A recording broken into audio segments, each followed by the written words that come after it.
Hello, everyone. Welcome to Sauna IE. I'm your host, XO, and today I got an interview for y'all. An interview with a very special guest. It's not the dog that you're hear barking.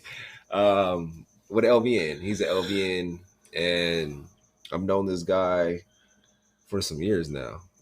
Um, and we finally sat down just to get this interview together, really discuss mental health as well as his field and the field he's in as a nurse, the nursing field, and how that went over the years and over this past year as well as the pandemic. So I'm gonna pick his brain about that, pick his brain about some mental health as well as his college days. He used to ball out at UCLA, and we're just gonna get on to. It's gonna be a deep discussion today.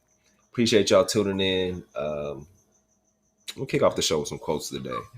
My first quote is, learn something new today. Don't let yourself be stagnant. Life, days, every day you should be learning something new when it comes to anything, either learning from your peers, learning from yourself, learning from the internet, some blogs or podcasts. Always be a constant learner to life and stay learning, keep your brain working and going, especially when it comes to mental health. You always want to learn something new so your brain doesn't get old. And like it says, be stagnant. So learn something new today and don't let yourself be stagnant. My next quote is, start out small and build each day. Overwhelming yourself will stunt your growth.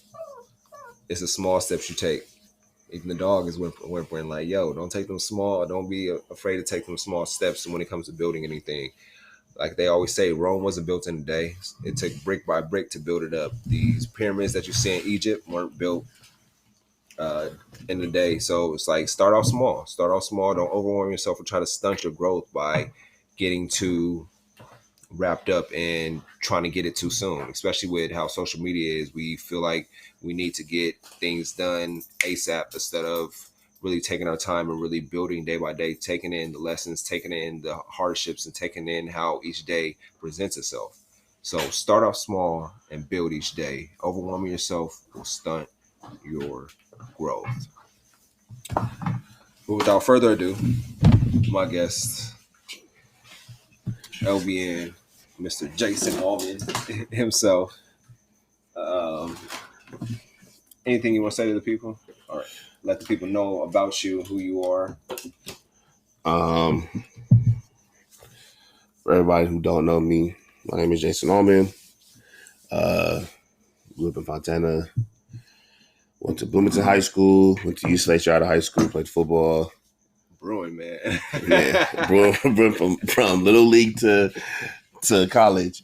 Currently in nursing school, getting my LVN. Just all around, I'm a father of two, 7-year-old and 2-year-old. God-fearing man. Just trying to live life and be great in everything I do. I feel that. I respect that for real, because that's really what it's about. Man, we're gonna get deep today. You ready for this? Oh yeah. It's your first interview? Yeah, my first one. Oh, first one. First of many, man. I trust and believe that. How's the year been for you mentally? Mentally it's been better. Really getting back into the groove of getting back to working out, getting back in shape. Just staying focused with school. I'm done. I'll be done next September. Oh, congratulations. So just trying to put my ducks in a row for when I graduate. I can have jobs lined up, working on my resume, and just really put my kids in a situation where they don't have to struggle. Man, I respect that. Just take other ventures besides nursing. Like going back, people want me to coach. I might go back to coaching, train kids like I was doing with Ground Zero, and just honestly removing certain things on my life, whether it's friends, activities. Because at the end of the day, once I graduate, my life's gonna be different. So I can't do the things I used to do. I can't hang out with certain people. I can't, because with nursing, our license is on the line. Yeah. We can't post certain things no more. We can't do anything because they check everything. So I'm at a point where I'm trying to change my life around to where it's beneficial for my career. Oh, most definitely. I respect that. And that's because I didn't know they check yourself like that when it comes to nursing and checking on you on the daily as well as far as the social media and really just being on you and making sure you ain't posting stuff within the hospital as well as anything about the job. So I did not know that. That's something new to me. Yeah, bro, because they had this thing called HIPAA. So it's like if you were my patient and I went outside the hospital and went and told like my mom or my brothers like anything about you, I can get sued. Yeah. And I can lose my license. So it's like people, there's been situations where I've just let things slide and people are like, bro, why you letting this shit slide? You understand? I get any type of record on my record, any type of felony, anything, there goes my license. There goes my chance of getting my license. And I'll just waste all this money going to nursing school for nothing. Yeah, that's real. I kind of know a little bit about HIPAA when I used to do security at the hospital. So I know that's like a big violation of saying anything about a patient outside the hospital, outside of the hospital room. So yeah. I understand that. So you say you was teaching kids at Ground Zero. What is that about? Ground Zero, it's a training. Well, it's a 7-on-7 group for football. What they do is they train kids from the ages of 5 and up, and they groom them, get them ready for football. Even take kids to college trips. They do tutoring. They do different things just to help other student athletes get to where they want to be in the next level. They mainly do football. Yeah. From what I was hearing, they're getting ready to do other sports so they can expand their brand. I was coaching with them 3 years ago. So we had a good squad. We had Warren G's son, who's in the league now. We had other players who are at Oregon, USC, Alabama.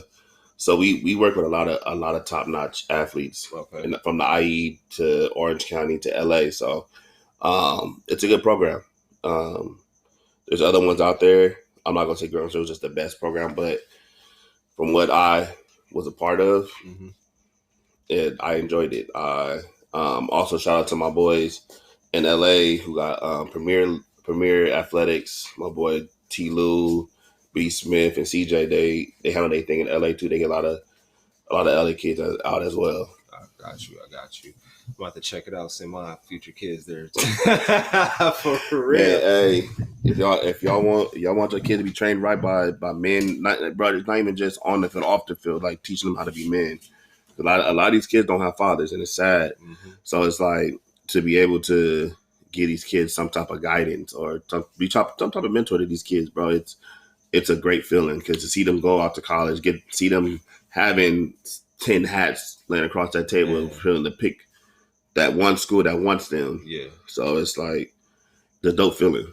It's dope. I understand that too, because it's like you giving back as well as helping out, like you said, kids that grew up in fatherless homes. Yeah. And that's like a big stereotype when it comes to our culture and our community, where it's like we're always known to be like, oh, I have the absent father in the house. Yeah. And it's like you're doing your part. You say you're a father too, but you're doing your part as well as when you was with Ground Zero, you was giving back and helping out and showing them like, yo, even though you don't have a father at home, like, I'm going to still teach you how to be a man. I'm going to teach you how to tie a tie. I'm going to teach you how to have respect and manners for people and for the women or the woman that you're bound to love or marry. So I respect that. And that sounds like something I want to be a part of. Because that's what it's about, though, like giving back to your community, especially when you see, the stereotype when you're trying to change it. And like you said, when they see them 10 hands across the bed, that they get accepted to have their choice of what college wants them, that's a great feeling, too. Yeah, bro. It's a dope feeling because I was there at one point. I was one of them kids that, granted, I had both my parents, blessed to have both my parents, but I also needed other guidance when it came to certain things because, my dad's a pastor and everything, but also had other influences. My uncles who were, I've had both the church and the streets in my family. So to learn both sides and how to move and how to keep yourself grounded, being humble all the way through.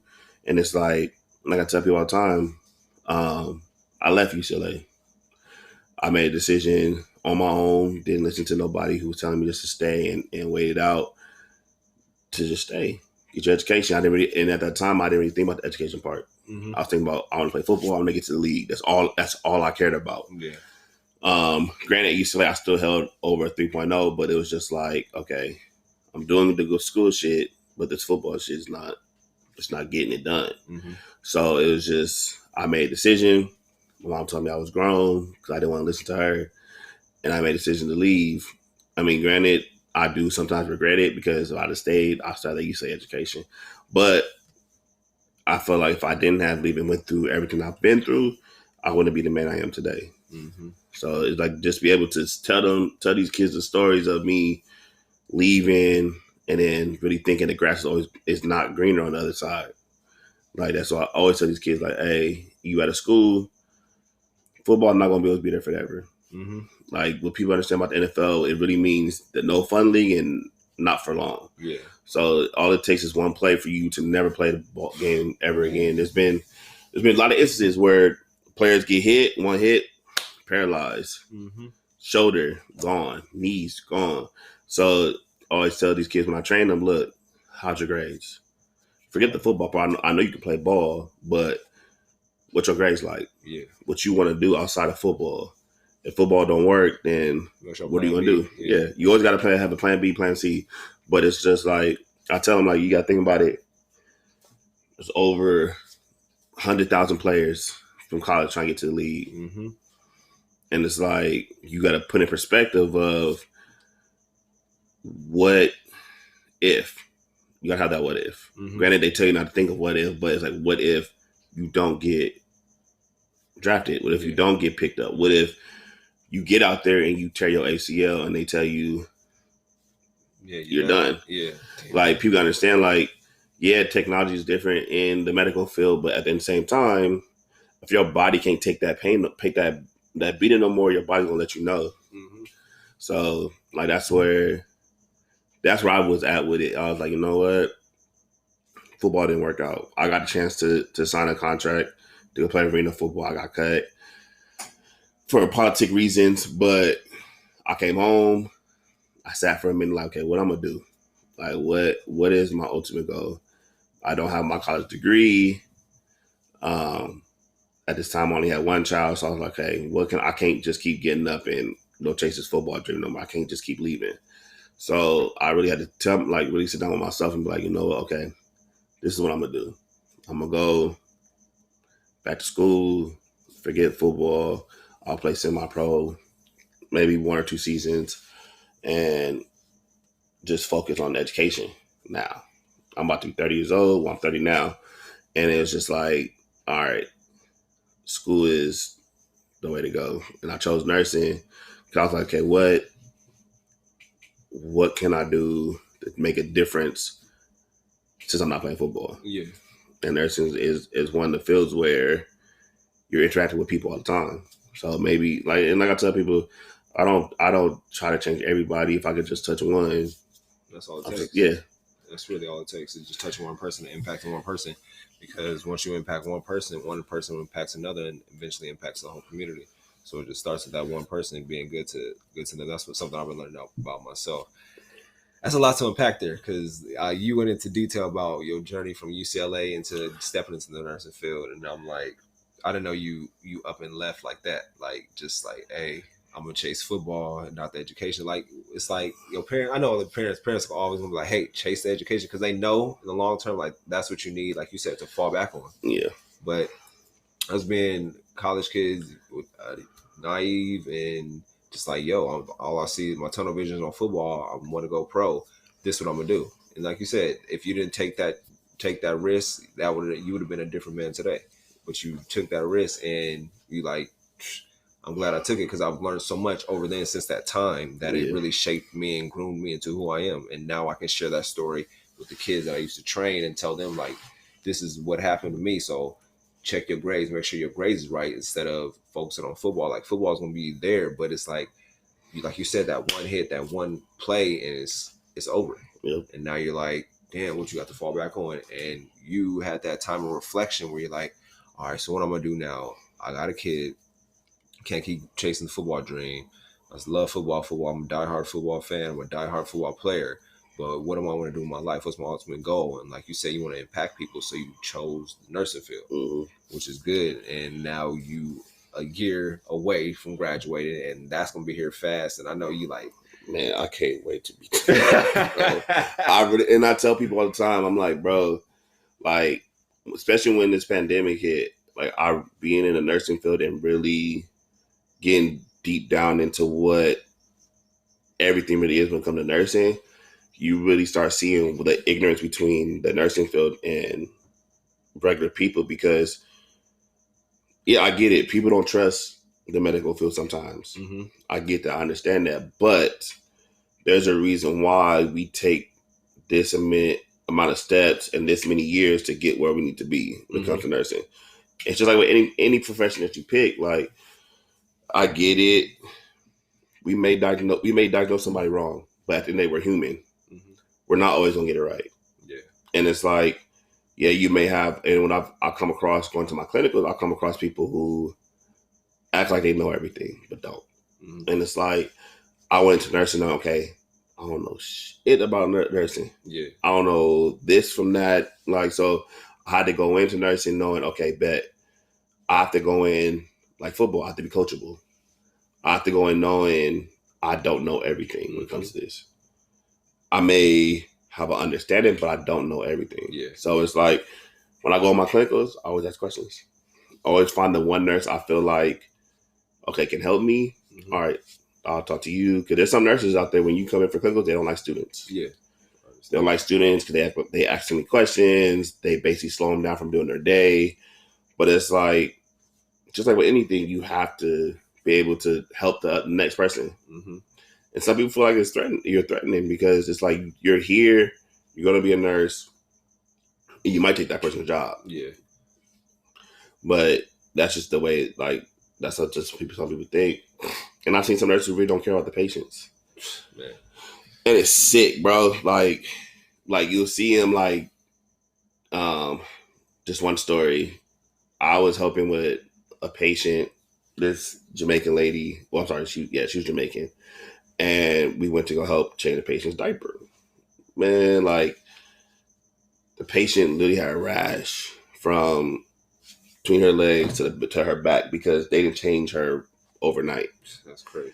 And it's just sad, bro. Like, it's like you're taking care of somebody else's parent, mm-hmm. somebody's kid, somebody's mother.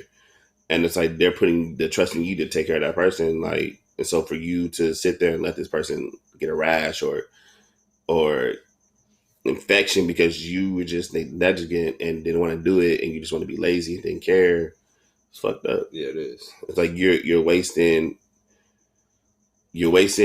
a good spot for somebody who actually cares for the patients. Yeah. So it's like it's like with anything, bro. It's just like with your podcast. Somebody who don't care about podcasts, they're not gonna have good interviews. Mm-hmm. They're not gonna do it like they're supposed to. Yeah.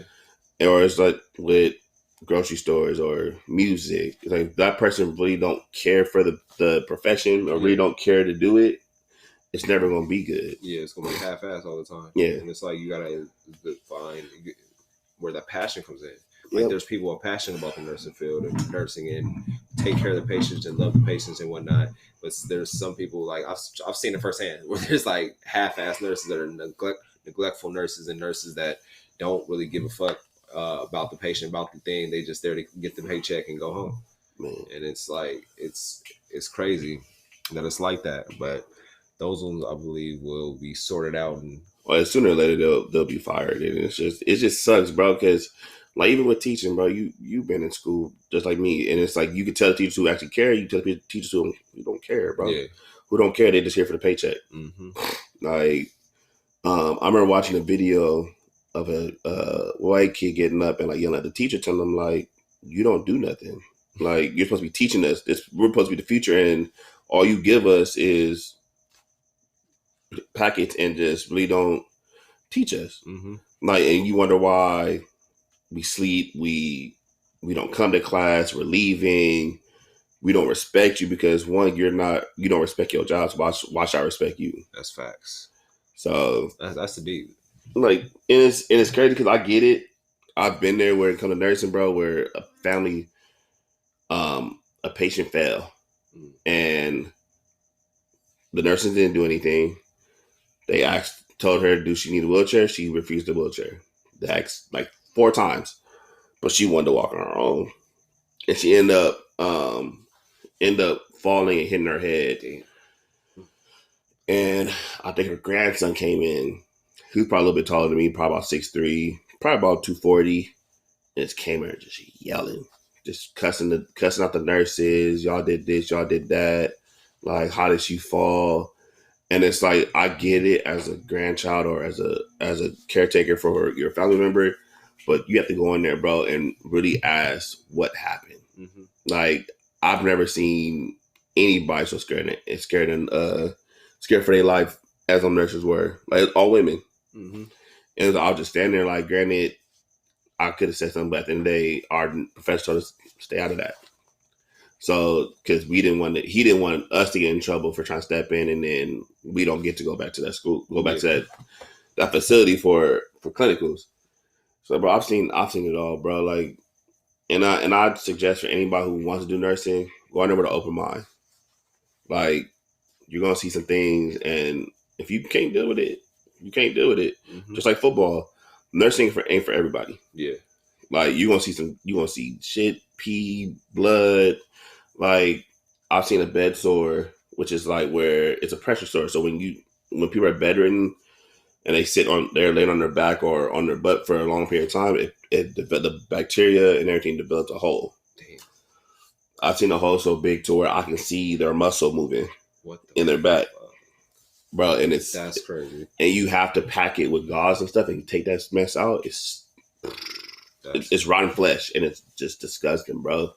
And it's like, some people run away from that. Mm-hmm. Some people wouldn't want to do it. Oh, this ain't for me. I was like, bro, I've seen it before. It's not. I mean, you're here. It's what you do. Like, you're a nurse. You're going to have to do everything. Yeah. Wipe bedridden people. You have to wipe their butt, bathe them, change their diapers, feed them. And it's just like taking care of a child all over again. Mm-hmm. So, but at the end of the day, it's satisfying knowing that you help, potentially get them better. Yeah. But there's some that they're so far along that they won't make it. Mm-hmm. You know they're not gonna make it. Yeah. And it's like, I had a patient once during her clinicals. Literally, that 1 week I was there, she was there. Next week she was gone. It's bro, it's crazy, bro. Like, that's what they tell you: don't ever get attached to a patient, because 1 minute they can be there, next minute they go. Next 30 seconds they can be cold blue, dying on you.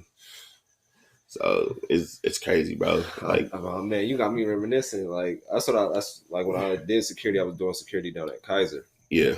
And I seen literally everything from being in the ER, constantly in the ER. That's literally where we stayed, ER all day. And then I think that what really hurt the most was when I went up to like PICU and NICU. I'm like, those two, I'm like, those were tough. Just seeing the little babies and kids and whatnot. It's like, man, they're so young. And like you said, can't get attached to a patient or get attached to it, because you'll see a lot throughout that. Being in the hospital, being in that setting, you see so much that'll be, if you held on to it, it would traumatize you. Yeah, bro. And that's why I told my mom, like, when me and my mom talked about nursing for a while, and she was like, if you're going to do this, treat it like football.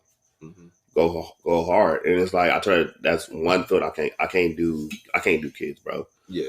It's like, with me being a father and like hearing stories about how parents come in acting like they didn't do it to their child, and they come to find out the child was beaten or sexually assaulted, bro. And you expect me to stay professional? Yeah. I can't do it, bro. Yeah. I can't. Like, and I tell people all the time, like, you gotta be professional, but with kids, I can't. It's hard. Mm-hmm. And it's like, people are sick. Like, if you don't want your child, then give them up. Yeah. Granted, it sounds harsh, but it's like, why keep a kid that you don't want? Yeah. Let them go with a family that's really gonna take care of them and love them and everything. Or send them to a family member, a cousin, an auntie that's really gonna take care of them. Like, if you don't want that child, yeah. Like, I'm not for abortion, but it's just like, if you really feel like you can't take care of a child and you're not gonna be able to take care of that child, then one or two things: don't have unprotected sex, or do what you have to do. Yeah. But You give up for adoption. Yeah, that too. That's like, because there's a lot of people out here who can't have kids, and it's sad. Mm-hmm. That's facts. We're gonna give y'all a brief break, and we're gonna get back into it. And we're back, ladies and gentlemen. Man, that first half of the show was really insightful. I'm still trying to really unpack everything he said, as well as all the impacts he made so far when it comes to the community, the youth, as well as pursuing his dream right now of becoming an LVN and is dealing with school. 1 year left for him, and he'll be up in there in the nursing field as LVN. Y'all, if you listen to this right now and you know any job openings within the nursing field, go ahead and shout them out. Go ahead and hit them up like, hey, as soon as you get out, you can check this place out or whatnot. It's always good to help each other out when we know there's opportunities for us. But we're going to get back to the show, get back to the questions. My next question is, what 3 lessons did you learn this year? Lessons I've learned. Everybody ain't built to be your friend. Facts. And it's crazy because this year alone, I've cut off at least 4 friendships that were 10 years plus. Damn. But it's just, bro, honestly, it's I've been on this mental growth with myself because it's like, okay, certain things I'm not gonna tolerate no more. Yeah. And it's like certain people really get in their own way because they either don't want to change or grow up or continue to do the same shit that they've been doing or have an entitlement to anything because they may have a degree or they feel like just because you've been their friend for so long, you have to act a certain way. Yeah. And it's like, I've let go of friends that been cool with for so long. But either I felt like mentally they're not grown enough. Mm-hmm. And it sounds shady, but it's like I'm in a stage of my life where I can't keep doing same thing over and over. And if you're damn near 30 years old, you still doing the same shit that you've been doing since high school, what are you doing with yourself? Yeah.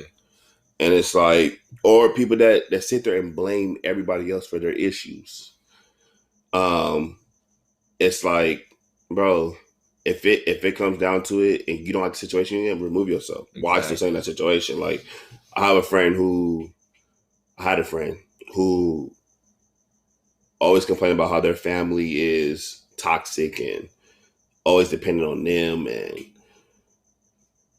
whining and crying and always talking about why does everything happen to me? I'm always this, and the third. And it's just like, not even to put their business out there, it's just like, okay, you always talking about how you want to move back to California. Move back. If your family is that bad, move back. Yeah. Go be somewhere where you know you have people who support you and want to be there for you. Mm-hmm. I get it. You don't leave your dad alone, but at the same time, your dad's telling you the same thing. Move. Go. Exactly. I'll be okay. I'm grown. Exactly. So it's just like, if you're not willing to help yourself, I can't do shit for you. Mm-hmm. I can't sit here and worry about what I got going and then keep worrying about you. Yeah. No, I can't do that. Or it's just like people who feel entitled because they have a bachelor's degree, certain jobs are beneath them. I have a coworker now who has a bachelor's degree from Fresno State. He works at Amazon. Mm-hmm. And it's like, he don't act like his bachelor's degree is better than anybody else. He just chose to do Amazon, and whenever he gets to the field that he's supposed to get in, he'll get there. Yeah. But it's just, we as a generation have to get over this whole entitlement shit. Mm-hmm. Like, I'm not going to do that because I don't want to. So a lot of people say, I don't want to work at Amazon. I don't want to lift boxes. What's wrong with working at Amazon? Exactly. But it's a job. Yeah, facts. We went a whole year where people didn't have jobs, and you're complaining about working at Amazon because you don't want to lift boxes. You don't want to get sweaty at a job. That's stupid. It's like, it's dumb to me. It's like you want to sit and be on unemployment for the rest of your life for 2 years because you It's not a good job. I get it. If you lost your job during COVID, hey, I did too. Yeah. I didn't work for a year because of COVID. But now you have all these jobs who are hiring instantly. Man, left and right. And you don't want to work because you're okay with being on unemployment. You can't be friends. I'm sorry. Like, I can't, bro. And it's like, and then every day it's something with some type of drama. I can't, bro. No. Yeah, can't do that. Like you said, like some friends won't. You can't. Some people can't take along on the journey, especially when you're growing mentally. Some people will fall off. I had to learn that myself this year. But it just happens. Like some people won't see the same vision in you. Some people won't have the same growth as you. Some people won't evolve just like you. Some people will just be staying stagnant, staying in their ways, and staying who they were. And basically, it's entitlement, and it also comes down to not self-blame, but blaming others instead of taking acceptance for where you're at in life and really saying like, "Yo, I got to really change my shit. I got to grow. I got to get somewhere in life. I got to have a direction that I'm going. I can't just be doing the same shit that what I was doing 10 or 15 years ago, because it's not working now." And it's like you lose people on the way as you're growing yourself. And it's like, I can't pull you along while I'm trying to do my stuff. I'm trying to become a nurse. I'm trying to raise a family, raise my kids, and spend my time with my family as well. So I can't look over here, try to pull you along, and you're still going in the same direction, which is backwards. I'm not going in reverse. People become dead weight, and they don't understand that. Like when I tell people dead weight, like, you're dead weight now. Mm-hmm. Like, and it sounds shady. But at a point where like you have to be honest with people. Yeah. It's like, if you're not out here grinding or trying to better yourself, what are we friends for? Mm-hmm. Because at the end of the day, you're gonna be upset because I can't go out, or I can't hang with you, or I can't go to the club because I have to study. Yeah. Like, I lost a lot of friends starting nursing school. Like, I've missed out on trips. Like, the homies have been to Houston, New York, Texas, all over Texas, New Orleans. Been to New Orleans twice. Been to Chicago, Florida. I couldn't go. Mm-hmm. I'm in school. Yeah. And it's like, I told them, like, bro, y'all gotta understand, like, I can't miss. Nursing, like, especially the program I'm in, like, they're strict. You can't miss certain hours. Yeah. If you miss this amount of hours, they'll kick you out. Y'all not about to pay for my tuition. Mm-hmm. Y'all not putting the money in my pocket that's going to help me get to nurse, get where I need to be. Yeah. So y'all can't be mad at me for stepping away from the activities to focus on what I need to do. Once I graduate, hey, we can do whatever. We can do whatever the heck we want. Yeah. But it's just like, people couldn't understand the fact that, okay, I have to study. Mm-hmm. Nursing ain't easy. Mm-hmm. It's not, and it would never. And people understand. Last term I had to learn over 3,000 medications. Damn. I had to know dosages, what they do, the side effects, what age is appropriate for them. If it's a child's medication, and because with child medication they go by weight, so I had to learn, okay, how much do I give this child if he's 10 pounds? How much I give this child if he's 30 pounds? Because you can't give the same child, you can't give a 30-pound kid what you'll give a 10-pound kid, because they want to be as effective as giving them more, because the kid weighs more. Yeah. So it was a lot, bro. I stressed out, like, and I was just trying to tell people, like, some people didn't understand, like, look, bro, this term is kicking my ass. Mm-hmm. Like, you come sit and learn these medications with me. But people like, nah, I'm good. And it's okay, if you're not, then you can't complain. When I tell you, bro, hey, I ain't got time to talk. Yeah. Like, I'll holler at you when I'm good. And it's just like, some people understood, and those are the friends that are still here now. And some friends, I don't talk to no more. Because it's like, you're not at where I'm at, so it's like you're not understanding the fact that I'm in school. Mm-hmm. Nursing school, you can't take no days off like you would if you were. And it's just no diss to any other major, but like a teaching major or people who do PE as a major and want to be or be even with business. Like, I have my boy Marquise. Shout out to Marquise. He's in Philly right now. and he's doing accounting out there in Temple. And I mean him talk about it all the time. Like, we don't talk like that. That's one of my best friends from high school. Mm-hmm. We don't talk like that. Yeah. I'll call him, he don't answer. I don't get mad. I understand that, bro. Where bro's at, he's about to graduate too. So it's like he's in the crunch time. He's getting ready to graduate on top of getting ready to get married. So it's like bro's in a place where he might not have time to talk. Yeah. I'll shoot him a text, hey bro, hope you good. Or he'll post it on social media. I'll hit him up on social media. We'll talk for a second. All right, cool.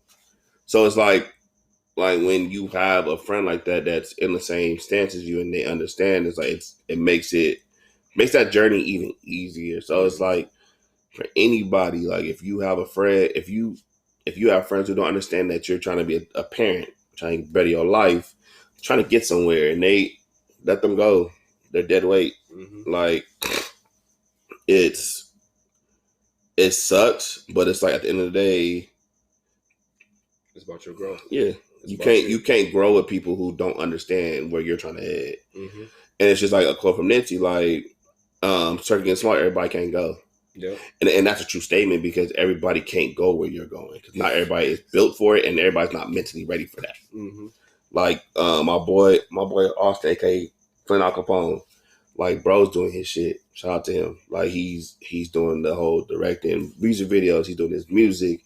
And it's like I tell him all the time, bro, I'm proud of you. Mm-hmm. Because you're trying to make a better way for not just for you, but for your child. Yeah. And it's like you're staying the same person. Like you're not changing on nobody. Like even like the little crew I'm part of SCPPUG. And everybody in our group is literally doing something to be better. Mm-hmm. Like everybody, whether if it's music, whether if it's teaching, whether if it's being a business owner. My boy Ohi, guys, he's a chef. Bro was on the Instagram show and almost won. And it's like to see my friends out there eating and doing what they supposed to do, and being better. And it's like it's great to see that. Mm-hmm. Because it's not always like that when you have a group of friends literally all on one accord and trying to be better. And it's like it's cool because they understand where I'm at. Mm-hmm. Oh, bro, you don't come outside no more. They crack us all the time, bro. You don't come outside no more. Look, bro, y'all understand, but they understand that where I'm at. It's crunch time. Yeah, it's crunch time now. Yeah, and like, I told them I graduate September 2nd, so that means you coming outside? I said, yeah, I'm coming outside after I graduate. Like, I'll come outside when I graduate. So it's like, bro, like just to have friends like that understand where you're headed. Exactly. Like, understand that you have a mission and you're trying to complete that mission and are willing to make sure you complete that mission. Facts. They're not trying to stop you. Mm-hmm. So it's like, it's just like with me in football. Like, I have friends who was cool with me doing this whole football thing. I have some friends who didn't. Mm-hmm. I have friends who congratulated me when I got my offers. I have friends who was going behind my back talking about, oh, he didn't deserve that. That's fucked up. Or I had people trying to get my SAT scores revoked because they said I didn't take my SATs. When little do you know, in order to take your SATs, you have to show your ID. Exactly. On top of somebody has to watch you take your SAT. So, bro, it's just like it was that whole process of me getting recruited. It wasn't so stressful when it came to the school part. It's just the whole like me realizing, like, okay, the fake love is ridiculous. Mm-hmm. And it's like, that's why, and it's like, even with the females, bro, females who didn't talk to me, bro, oh, congratulations. Come on now. Yeah. You didn't talk to me before. Don't try to talk to me now. And it's like, it's not me trying to be an asshole, but it's just like, I know how you were before. Mm-hmm. But now that you see Oregon up here one day talking to me, you see UCLA up here talking to me one day, you see USC, like, you see all these top-notch Power 5 schools come up here to talk to me. Now I catch your eye. Yeah. When I was just regular Jayson and nobody knew that I was getting recruited, you didn't talk to me. Mm-hmm. So it's like you realize a lot of shit when it comes to like when you try to build yourself into a better person. Mm-hmm. And it's like some people, even some people try to spin the block again. People who didn't fuck with you, stop fucking with you, they'll spin the block, try to come back. Most definitely. That's how it goes, though. I mean, like, they will try to spin the block and come back. There's a lot of fake love out there. A lot of people won't come with you on this journey. And then, like, it's funny you said that. That's what stuck with me today when the song played. I forgot what it was. I don't think it was Grinding All My Life. I forgot what, or Hustle and Motivate. Or it was one of the songs, because I remember it vividly, because I was like, damn, a lot of people won't go with you along on this road, because it's like some people are dead weight that you have to drop. And it's like some people you want to keep in your life, or some people that you don't want to keep in your life, and it's like you've got to figure out, do I drop them, do I keep them? But eventually you'll figure out, like, damn, I got to drop them because they become dead weight, and I got to move forward and progress with who I'm becoming or who I want to be. Like you said, I'm getting in the nursing field, so some shit I can't tolerate no more, or can't do, or can't be seen doing, because that mess up what I'm trying to get, mess up my license, and mess up my future and what I'm trying to do, because this overall is trying to help for my kids. Yep. And it's great to my even when, like, people understand, like, even with nursing, you have to apply to get your license. So it's like you have to do a background check. So, and they do this extensive background check, like to the FBI and everything. So it's like anything pops up on your record, you have to explain that. Mm-hmm. So if I am out and I punch on somebody and I get arrested, I gotta explain that. Yeah. So it's like, oh, why this happen? Oh, well, see, he was talking mess with you. Like, oh, well, you can't. That makes sense. I'm like, okay, you can't control yourself when somebody's talking. Yeah, like, so it's just like I have to be on the straight and narrow to the point where I gotta be a goody two shoes, mm-hmm. in quotation, like, per se. So it's like I had to learn. Like, it was hard, bro. It was hard, like, to let some shit go. Like, cause if I wasn't in nursing field, it'd be different. Yeah. But it's like I had to, like, I'm not even gonna lie, being in nursing field has matured me a lot. Mm-hmm. It's changed my mindset to where, okay, one, life is short as fuck. Okay. Two, not everybody is in your best interest. Three, people will show you, when you're trying to better yourself, people show you their true colors. And it's sad. It's mm-hmm. like, when you're not trying to better yourself, oh, good. Hey, you don't see it. But when you're mentally, spiritually, and physically trying to better yourself, that Joker face comes on. It comes out now. Mm-hmm. Like that person who really envies you and does not want you to succeed, they'll come out. They'll show you. Yeah, the snakes will come out. Yep. The grass. It's crazy. I think it was Birdman who said it. He was like, people hate on you. People hate on you from a distance. They won't tell you that, mm-hmm. but it's the people who are close to you who really envy you. The people that know you that envy you more than people that from a distance hate you. And I'm like, damn, it makes a whole lot of sense, because it's like they said, the closest one, the closest to you will kill you more faster than somebody outside your circle. Mm-hmm. Look at Nip in his own hood. Crazy. Somebody who was from the same hood killed him, and it's like, shoot, even Paid in Full. Same thing. Paid in Full is the biggest example. Like RP Alpo, yeah. But it's just like that showed, like, okay, you can't trust everybody. Exactly. You can't even trust family. Like, how because I didn't give you money, you take my little brother and kill him. Yeah, that's fucked up.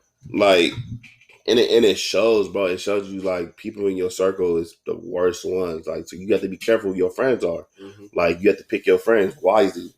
And my mom always used to tell me that shit. Like, everybody ain't your friend. That's crazy.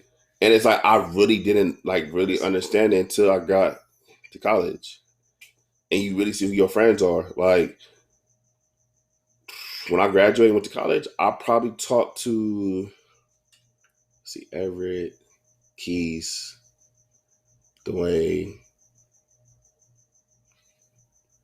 and, like, all the other little homies from Southridge. But those three main people that, like, were in my grade and I graduated, I talked to them more than anybody that I went to school with. Yeah.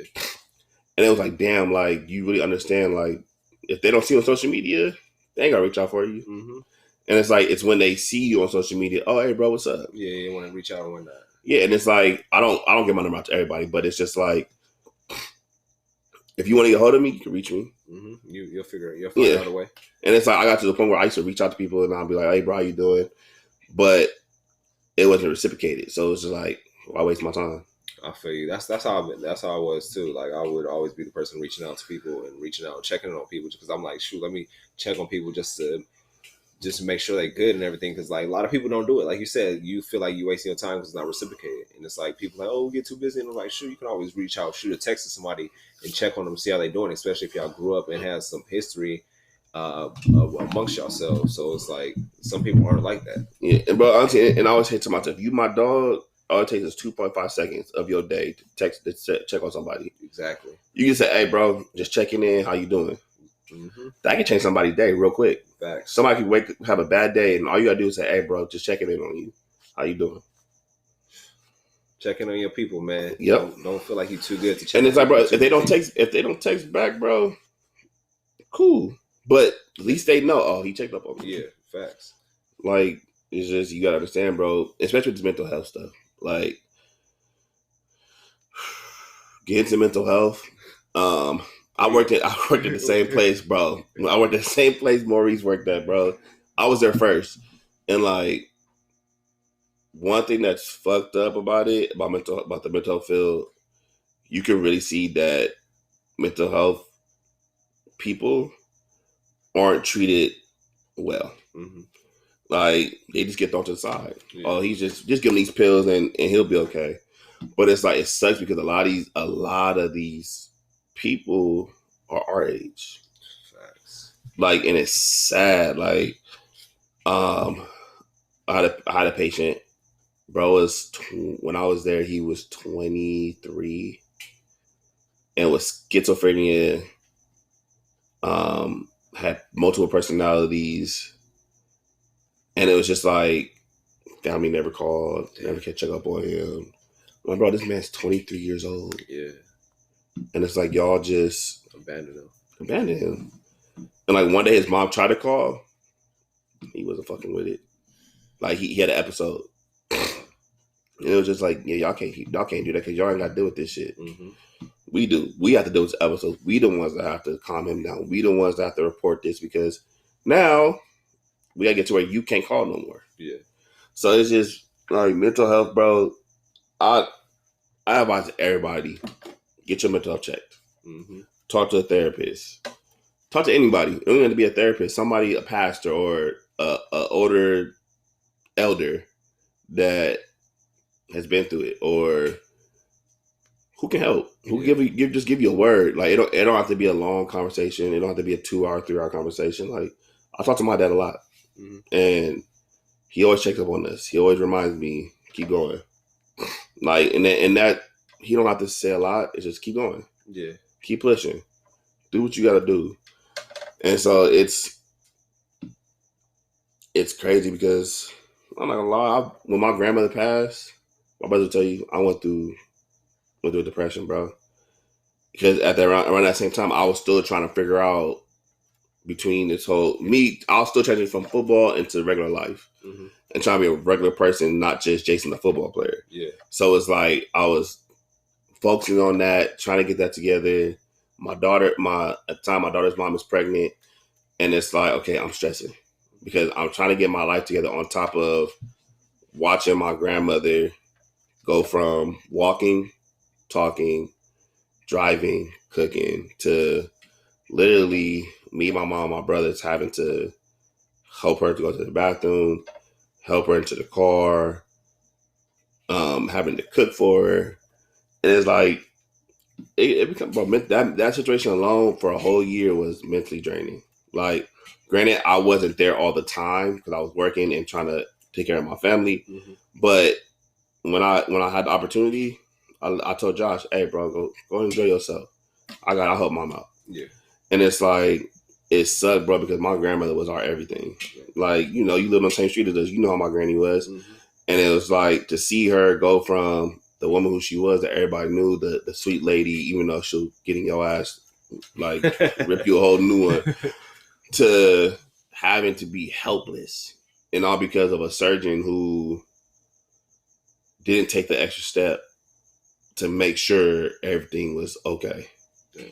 Like, a lot of people don't know, but my grandmother died because of a back surgery. She heard the surgeon punctured her spine, So she went from walking, like literally from what we had Scott's second opinion. The other doctor told us, all they had to do from when he messed up, all they had to do was come back and fix it. If they did it a 3 days or a week later, she'd be walking.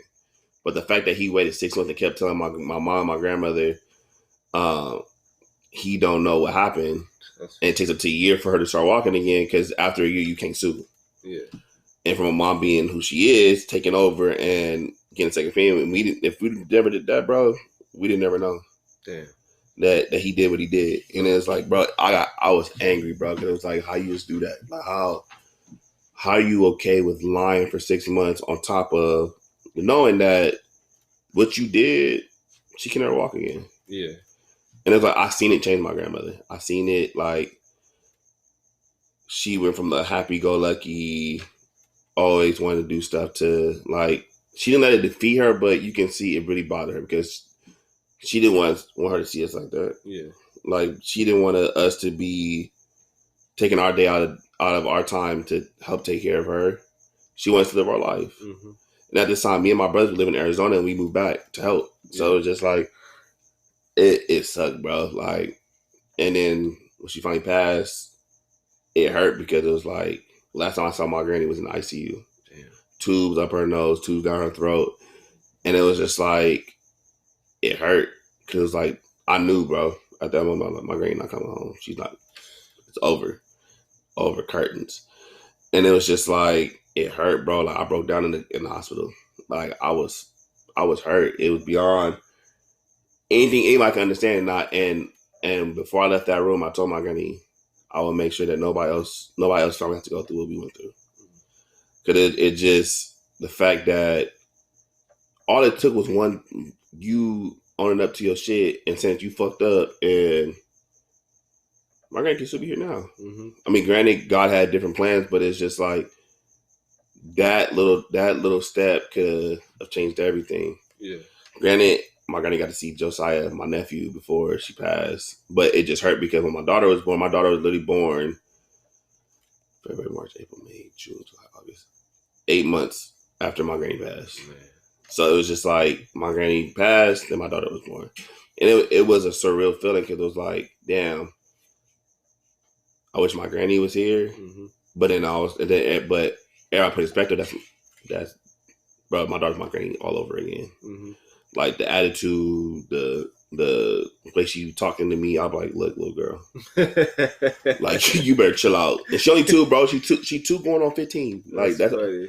And it's like, bro, like, and people always ask me, like, how you like being a dad? I love it. Mm-hmm. Because you have a little person who depends on you for everything, bro. And they're like, sometimes it'd be like, man, like, go sit down somewhere. But it's just like, it's cool because I think about it, and my mom always tell me, like, it's karma.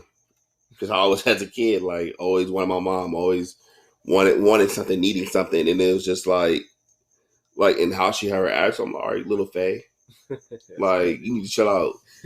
I tell you about that's my granny reincarnated. Like, I don't care what nobody say. Like, because she has the mannerisms of my grandmother. And, like, and there's pictures that we have her as a baby. When she sleeps, she was just like my grandmother. Man. And it's crazy, bro. It's just like, to have somebody of your own, mm-hmm. somebody who came from you, and to see them grow and continue to grow. Like, even with my son, he's 7, but bro's probably one of the smartest 7-year-olds in the world. And that boy got a mouth on him too. And it's like, bro, like, come on. Like, you gotta chill. Like, bro an asshole. He's really an asshole. Bro has no filter. And like, even like this one time I took him to, I was telling my coworkers about this. I took him to his baseball practice, and there was somebody working out in the distance. Because where his park at, there's like lifting stuff and everything. And he was like, I'm just working out for him because he's still big. I said, bro, go to practice. Like, you gotta chill, dog. Like, come on, bro, you gotta chill. Like, you have no fucking filter. Like, chill out. Yeah. So, but it's funny because I always think about how, like, me and my brothers do that same thing. Like, be in church and see people catch the Holy Ghost, and like, we're not, us being kids, we don't understand that. We just think, and like, we sit there and laugh. Like, there was a lady that we used to go to church in LA. Like, we started chicken because she went around like a chick with her head cut off. Man. And we used to laugh. Like, you know, and just us being kids, bro. And we used to always make fun of it. Like, not knowing and not really truly understanding what is going on. Like, we just used to laugh at it. Yes. And it's crazy, bro. Like, as I got older, bro, I really just spiritually, like, started depending on God more. Man, we got cut off. Well, we back. We still here.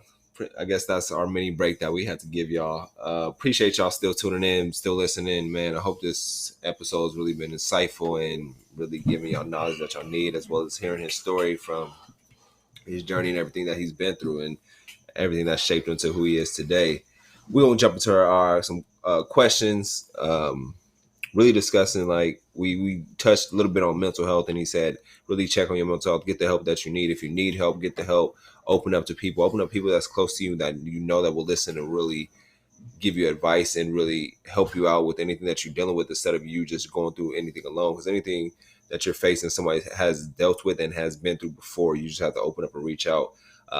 Like he said, the biggest thing is like a therapist. If you need a therapist, get a therapist. They're there for a reason. They're there to help you out and get you to open up and really be aware of your mental health. So always check on yourself mentally at the end of every day and the end of every week, so you know where you are at and you're not dealing with anything or holding anything in or suppressing anything. But when I say mental health, what comes to mind? The Joker. Why the Joker?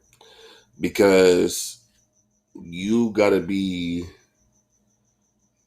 some type of sicko or mental, like, you gotta be. People say Joker's mentality is he don't care. Mm-hmm. He's taking everybody's life. And if you've watched the recent versions of Joker, it really touches on mental health. And it's like, if you don't understand mental health, you're not going to think that movie's good. Because literally, you don't know if these events that's going on real or not. Mm-hmm. For example, when he went to old girl's house and he kissed her, we don't know if that's real or not. Yeah. Or that's just something that figure of his imagination.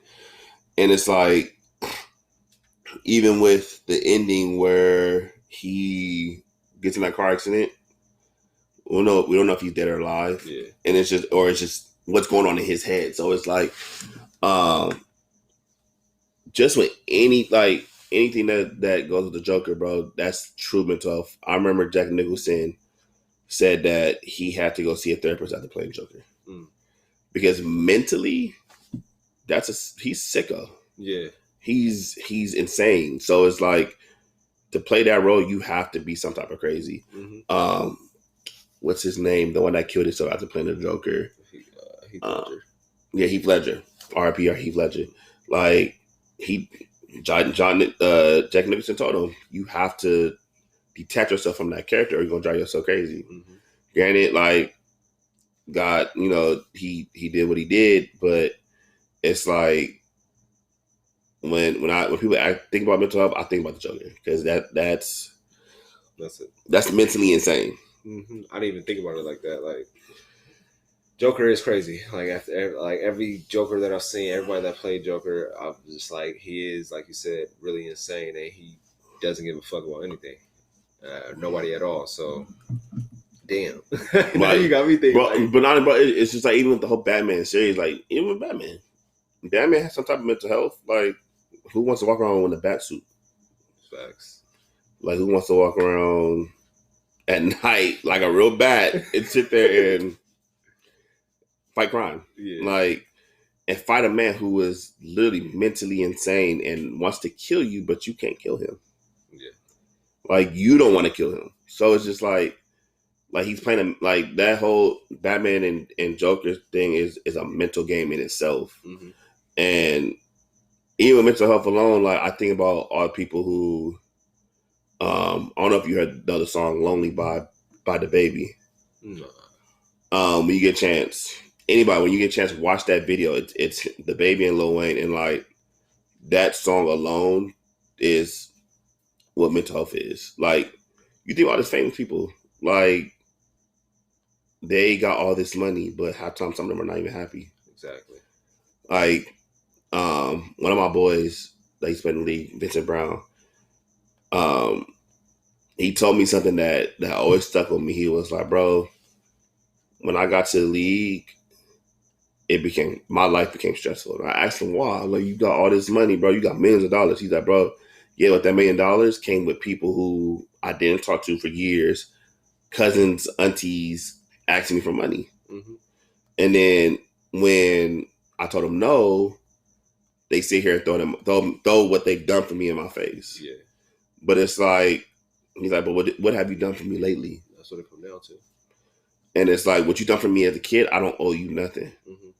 And like, he's like, bro, it became stressful. It became like, I really started questioning myself of, do I really want to play in this league? Because, and he said it wasn't because of the love. It was just the fact that he had some people out there with their hands out. Mm-hmm. Or even just like, if you look at Delonte West, man, his story. It's like he was taking care of everybody in his family, but he wouldn't take care of himself. Mm-hmm. And it's like, my advice to anybody out there, like, take care of yourself. You can't take care of your family. You can't take care of your mom or your dad or anybody. You can't be a help to somebody else if you can't help yourself. Facts, man. Take care of yourself. Take care of your mental health. Take care of your physical health. Like I said, bro, I've had to let people go because mentally they were draining. Mm-hmm. And it was like, I caught myself putting myself in their shoes. So it was draining me mentally, and I was inheriting their feelings. Yeah.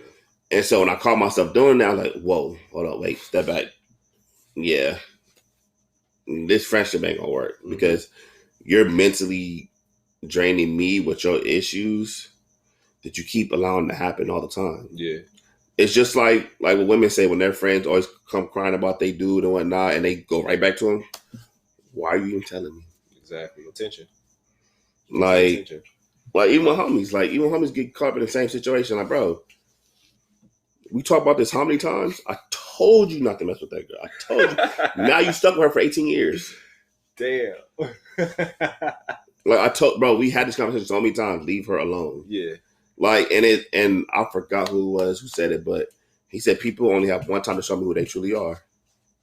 And I'm like, damn, that makes sense, because and he said in a heated situation, you'll see who people really are. Yeah, facts. How they really feel about you. I'm like, damn, that shit is real, because it's like, I've been in situations where I've gotten to heated situations, and that person really showed me how they felt. Mm-hmm. And I had to step back, like, okay, bet. I know where I stand with you. Man. And it's just like, bro, it's just like, it's the whole mental health thing in general, bro. It's a big topic, because my mom always tell me, like, and when Black people run away from mental health, they don't think it's real. They don't think therapists are going to help. Mm-hmm. Just like some Black people don't think doctors are going to help. Yeah. So it's just like, us as Black people, we have to understand that this mental health shit is real. It is.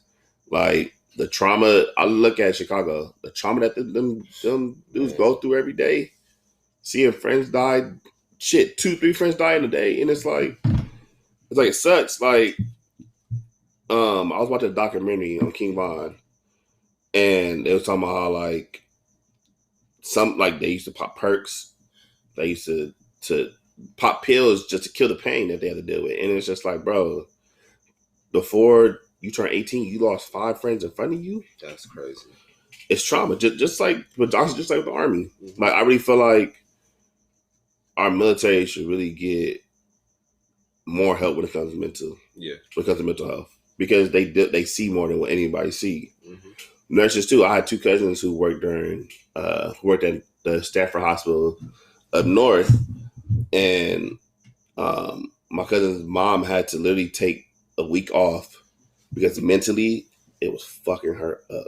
Because she's a respiratory therapist, and she was seeing patients die. Damn. So she was right there watching them die, and it's just like, to see people die back to back to back to back, it's mentally gonna fuck you up. It is, and it's like, it sucks, bro. Like, because it's not much you can do, because 1, their family can't be in there. Mm-hmm. 2, if they're in a ventilator and they're in a coma, their family can't see them. They can't talk to their family. They can't do nothing. So, like, you're really just their family for that ever how long they're still alive. Yeah. And she was telling me, she's like, Jay, I really had to take a break. A mental break. I had to take care of myself because I was driving myself fucking nuts. Man. Like, so it's like with anything, bro. Like, if you feel like you need to take a break, take your break. Yeah. Like, I see people who at my job like be stressed out at work. Bro, if you that stressed out, leave work. Go take a few days. Go take a break. Go take an extra break. Like, they can't be mad at you. If you tell HR, yo, I'm stressing out. I'm having a mental breakdown. Yeah. They'll leave you. They'll let you go wherever you need to go. Exactly. Especially now that mental health is like starting to be a big thing within the workplaces and the work field. So everybody's like, "Yo, take your mental health day. Take that break." And that's the biggest thing. People think they don't need to rest. They need to stress themselves out. It's like, no, take some time to rest and recuperate and recover and have those days where every week you're having that one solid day. You're taking that mental health day to take care of yourself mentally as well as physically and spiritually, and making sure you're fine overall, so you're not stressing yourself out on a consistent basis, stress all throughout the month. And by the end of the month, you're so stressed out that you like pulling out your hair.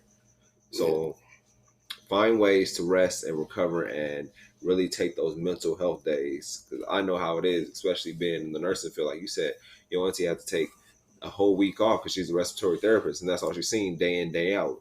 Lives come, lives go, and it's like that does take a tremendous toll on you mentally, as well as you being in the nursing, becoming a nurse and being in school, going to clinicals, studying all night, and it's like that stuff affects you mentally too, to where you like, yo, I gotta take mental health days for myself too, because I'm in clinicals, I'm studying nonstop, and it's like I don't want to get stressed out. I gotta still see my family and everything, so I gotta still find ways to cope and really de-escalate the stress that's slowly building.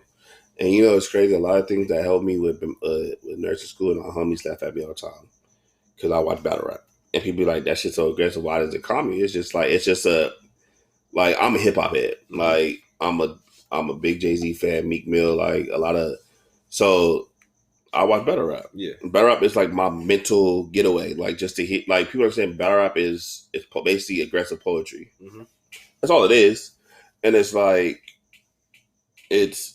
Just to hear like a bar, like something that's real dope, like, ooh, shit, that shit hard. Yeah. Like, it's a common thing, or I'll just sit there and listen to music, or I'll watch one of my favorite movies, or I would just sit in my room, look at the walls. I recently, like, anybody who has any type of Apple Music, Google Me Play, or whatever, like, start listening to meditation music. That's like that meant like I start. Before I go to sleep, turn it on, light a candle, you good. Solid. Bro. And it's just like that meditation music, like, granted, it's no words, no nothing, but it's just that calming feeling of, all right, take a deep breaths, relax. And like, you wake up feeling so much better. That's funny that you brought that up, because that's what I did on the way here. I always like to turn it on, especially after a long day of work. It's like, all right, let me get some soothing music, some meditation music, to where I can calm, deep breathe, and really evaluate how the day was, and really just like, all right, that happened. Now let me move on to the next thing, because that really helps out overall. And that's what I do, as well as meditate. I don't know if you meditate. I meditate. Yeah, I meditate. Yeah, I meditate like at least twice a day, and really that really helps me out, keep me balanced as well. You know, it's crazy. I learned meditation from two different people. I don't know if you know him, Terrence Booker. Yeah, I heard. And then Asa. Mm-hmm. I can laugh at for the listen to Asa too, but it's just like, people understand, like, to see where he's gone and to see where he is mentally. Yeah. Like, I don't want to say I want to be like him, but I want to be in that stature of mental health where, okay, I know everything's gonna be good regardless. Mm-hmm. Regardless of what's going on. All right, bet. All right, I lose $100 here. Bet I can make double that next time. So it's just like, he always talks about meditation. He about his health, his mental health, his spiritual health, even his physical health, like working out, eating better. Watch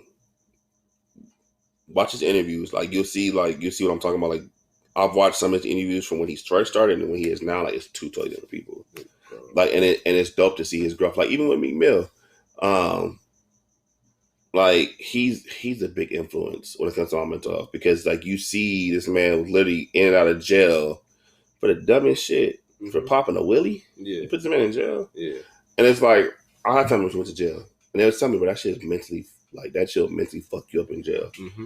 Like, so it's just, I've learned like growth from different people. Like, not even just from my family members, like celebrities. Yeah. Jay-Z. You look at Jay-Z when he first going from a dope boy to being a fucking billionaire. That's crazy. And it's just like, even Diddy. A lot of people don't like Diddy, but even Birdman. Them two people, a lot of people don't like them, but they put themselves in a position where their families is set. Yeah. Don't have to worry about shit. Their kids are fed. Mm-hmm. Boosie too. Whatever Boosie got a funny nigga. Boosie is crazy. Boosie is but I respect him because he's always been that way. Yeah. Like even with some female rappers, like people look at me, I'm crazy, but I respect Cardi B. Mm-hmm. I respect her because she came up through Love and Hip Hop, but she whoever she was on Love and Hip Hop is who she is now. Yeah. Like, she doesn't fake it for nobody. Like I worked at BT one year, and I look at some of the celebrities. I'm like, bro, like, you don't act like all the extra shit you be the rah rah, the some of them is real stuck up. Mm-hmm. They on their high horse. Like, you try to say what's up to them, and like, and it's just crazy. Like, the most humble person I've ever met in my life, and when I was at UCLA, I met Will Smith. Mm-hmm. This was at the time his oldest son was playing at UCLA, and he came on campus. I shook his hand. Lil Easy is a very humble person. I got to sit next to Cuban Gooding Jr. at a basketball game at UCLA. I got to sit in class with Baron Davis. Got to stand next to Russell Westbrook. They was representing UCLA. Yeah. So did Baron Davis. And it's crazy because I got to meet a lot of my favorite athletes. That's dope. A lot of people don't know this, but when away teams play the Lakers or Clippers, they practice at UCLA. So this is the time when LeBron, D Wade, and Chris Bosh were on the same team with the Heat. Oh shit! And so we heard a lot of us. We were like, "Fuck, LeBron on campus, bet." So we try to get onto the court to see where they're at. They're like, "Nah, y'all can't come in here." And so we waited outside. Fuck it. So we waited outside. We seen LeBron, and like, I shook his hand. Bro, hand covered mine. I was like, "Bro, this nigga's huge." Like, bro is like, bro, but he's a real humble dude. Like, he wasn't acting like no snob or nothing. Chris Bosh and D-Wade the same way. Very humble dudes. I met Nate Robinson.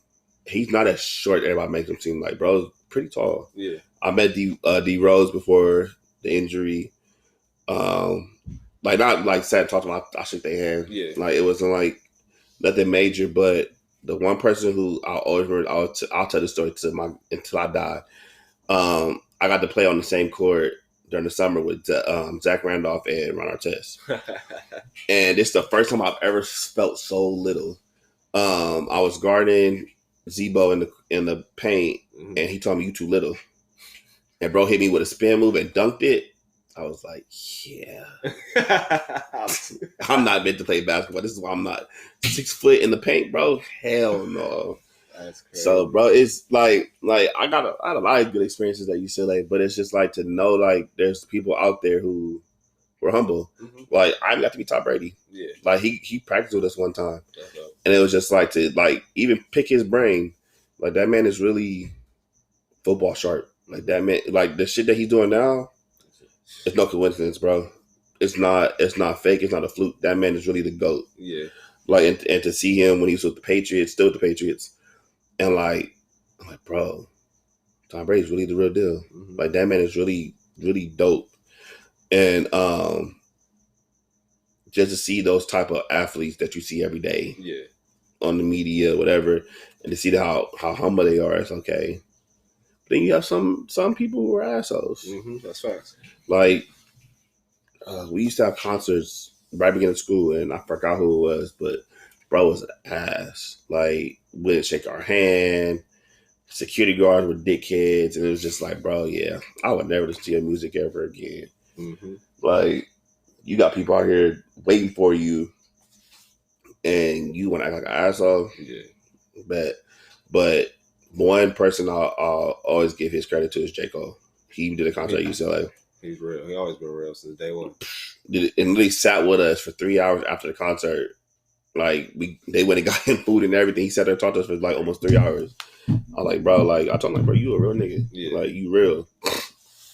And like to know like them people continue to stay humble and mentally are strong and like they understand. Like, oh, I was there once. I was you once, like seeing one of your favorite celebrities and you want to shake their hand and whatnot. Yeah, everybody's been in that position. Yeah. So it's like it's always good to return the favor and like be humble. At the end of the day, it's like yeah, you up there, you got all the riches, the fame, but it's like still like know that yo, this could all be taken away. I gotta still be humble to my fans. They are the reason why I'm here. Yep. And my mom told me just as fast God gave it to you, you can take it away. Facts. Like I've always stuck to that. Like, and that's why when I finally decided to get rid of, got stopped playing football, I was like, damn. Like my opportunity, I had it. I let that shit go. Mm-hmm.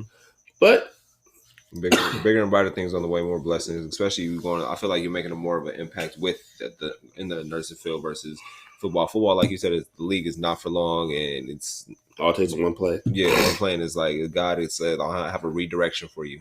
This is the redirection I want you to take, and it's going to be within the nursing field. You're going to impact and help so many people that football is going to be." You always have football there, but it's like this is where I envision you to be at. Yep. So I know. I just want to say, ask, was mental health discussed in your child in your home as a child? Yeah. Well, as you know, Maurice, he had epilepsy as growing up, so it's like I seen my brother have seizures right in front of me, and it's like that's traumatizing. You don't know if your brother gonna live or not, and me and my brother are close as fuck. So to see him getting carted out in a stretcher and just like not knowing if he can come home or not, like that shit was traumatizing. So like we used to always my mom used to always come back home and like really talk to us about it. Mm-hmm. Like how you feel, like what's wrong, like, you know, just always did a mental check on us because she know that's traumatizing. Yeah. It's not just anything. Mm-hmm. Like it's something that I wouldn't wish on or anyone watch somebody that you love have a seizure. So yeah, we talked about it a lot, and like if we had an issue, we can go talk to our parents about it. Got you. Do you talk to your kids about mental health? I mean, they're at an age where they really don't understand. So, but once they get of age to where they can comprehend and understand what I'm saying, yeah, I'll talk to them about it because at the end of the day, I feel like in this time, things were easier when we were kids. Mm-hmm. And I get what my parents used to say to us, like, y'all have it easy. Mm-hmm. And so like they're at an age where they don't have to worry about nothing. Yeah. So it's like, but the way the world is going now, I'm scared for them. Because it's like it's not gonna be what it was for us. Exactly. We don't have to worry about all the stuff that's going on now. Yeah. And it's like the world's gotten soft. Like this generation of kids is so disrespectful now. Mm-hmm. They can talk to parents any type of way. You can't whoop your kids like our parents used to whoop us. Yeah. And I tell people all the time, bro, if that was the case, Mom would be doing life right now. That was the case. Like I tell Mom all the time, I said, Mom, if you whooped us now, you probably be doing life. Right. And so it's just like it's sad, bro, because this council culture and the beef between blacks is so much more than what it was for us. It's sad, like, and even with the police brutality, like, my mom said all the time, like, let me know when you get there. Don't let me know where you at, because she worked for us. So it's like, I get it, like, me being a parent now, like, I understand, like, yeah, my kids are only 7 and 2, but anytime, mm-hmm. even with my son, like, he's 7, so it's like, and like I said, he has a mouth on him, so, bro, yeah, he's a boy. But it's just like anytime, bro, anything can happen. Granted, he lives in an area where he don't see what we saw. Yeah. But just preparing them for it. Because once he old enough to leave the house, he gonna see it. Yeah. You can't shelter kids. Like you have to let them see everything. That's facts. That's true. That's true. Because when they get out there, they're not naive. Yeah, and oblivious to everything that's going on. Yeah. And it's like, yeah, you got to be aware to everything. You can't, like you said, can't shut your man, can't keep him aside. Like, yo, once you step out that door, once you become getting into high school, you're gonna see the real world. You're gonna see how everything really works and really operates. Yep. So, man, I'm like, I'm just like, man, this whole interview, I don't even know like where to start. It's been so much that we covered. This interview was like real deep. You informed us about a lot about your life, your journey, everything you've been through when it's UCLA, the nursing field, the childhood, the trauma that you faced growing up and dealing with. It's like, man, I appreciate it. This is just part one. I'm gonna let y'all know right now. This is just part one. This is part one. This is why we didn't get into in depth with the questions, everything. This is more of like him letting y'all know about his journey and whatnot. But there's gonna be a part two. We're gonna be discussing mental health a little more about financial literacy. We're gonna talk about the culture and really just dig deep. I'm gonna bring his brother on. Y'all heard his episode before, but we're gonna really talk about like really discuss the whole realm around mental health, especially within the Black community. It's like we have to change the narrative, and he just said like it's Black people try to run from or try to act like mental health isn't a big thing, and now we know like all around everybody deals with different things mentally, and it's good to discuss and talk about it. Mental health is here, and it's be open and willing to be vulnerable and talk to people about how you're feeling when it comes to mentally. Don't feel like you got to keep it in. Look, if you got to get a therapist, get a therapist. If you got to vent to your pastor, vent to your pastor, vent to your friends, family. Mental, you have to vent to. Don't keep everything bottled in. Don't stress yourself out. Take those mental health days. Take that time to rest, recuperate, and recover. And think about long term. Everything's not going to happen in one day. So you don't have to do it all in one day. Take that mental health day. Take a break. And just get away from everything, especially when it comes to social media. Social media has everything intensified to where you're really caught up in trying to chase your dream while looking at somebody else who already caught their dream. So know that you stay in your own lane and really focus on yourself, help yourself. I just want to thank you for coming on. Like I said, it's going to be a part two. And this is a good ass episode. Like, I appreciate you really coming on and really informing us about your story. Your story is deep. Anytime you want to talk, bro, I got you. Well, it's there. Like, shoot. It's people gotta understand mental health is not really something to play around with. Like, you see it with the COVID. Like, you seen how high suicide rate was. Yeah. You seen how high the divorce rate. Yeah. Because everybody's locked in the house together. We don't have that break from each other where, okay, yeah, I go to work for 8 hours. I come home to you. Well, now you sit in front of that person for 24 hours of the day. Now you realize you don't like that person. Yeah. Like, why did I even marry you? Yeah. So it's just like, it sucked, bro. The whole last year sucked. Like, it's just like, I really had to, that's the only time where I learned meditation very well. Like, cause I had to really find something. I'm really stuck in the house. Yeah. Watching 2 kids. One's virtual learning. My daughter's trying to, do everything. She turned 1 last year. So it's just like, okay, I gotta find a way to channel my mental health because I'm getting stressed. I got 2 kids I'm taking care of on top of school, on top of trying to help my son with his homework, on top of not wanting to be in the house. Mm-hmm. Like, I'm a homebody, but to be forced to be in the house because I can't go nowhere because of whatever's going on outside. Like, that's why I looked at it as last year as a blessing because I really learned a lot about myself. We're going to get into that. We're going to save that for part 2. Give y'all a little more to talk about. I'm telling you, part 2 is going to be great too. This is a good ass episode. Appreciate you coming on. Y'all be on the lookout for part 2. And with that being said, I'm going to leave y'all with this. Pain can change you, but that doesn't mean it has to be a bad change. Take the pain and turn it into wisdom. And we out.